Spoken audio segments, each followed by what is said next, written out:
Lea, ano yung detalye nitong panibagong reshuffle na ipinatupad ng PNP? Magandang tanghali sa iyo, Aga. 8 senior officer ng Philippine National Police ang itinalaga sa bagong pwesto sa patuloy na balasahan na ipinatupad sa kanilang hanay. Kasama sa inilipat ng pwesto ay si dating CIDG Director, Police Major General Leo Francisco bilang pinuno ng Civil Security Group, matapos umakyat bilang number 4 man ng PNP o Acting Chief Directorial Staff, si Police Major General Edgar Alan Ucubo.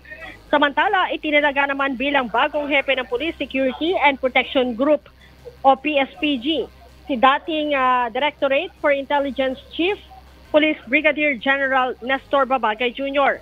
Si dating Highway Patrol Group Director, Police Brigadier General J. Kumikad naman ay itinalaga bilang bagong Acting Regional Director ng Police Regional Office 8. Itinalaga naman sa Pro-BAR o Pro Bangsamoro Autonomous Region si Police Brigadier General Romeo Macapaz, habang mula Pro 8 ay inilipat si Brigadier General Reynaldo Hombre Bueno sa Directorate for Operation.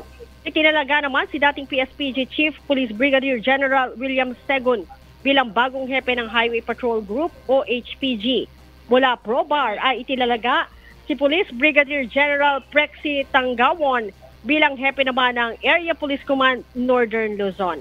Aga, epektibo ang balasahan bukas, October 9, ayon sa utos ni PNP Chief Police General Romel Francisco Marbil. Aga? Maraming salamat, Lea Ilagan.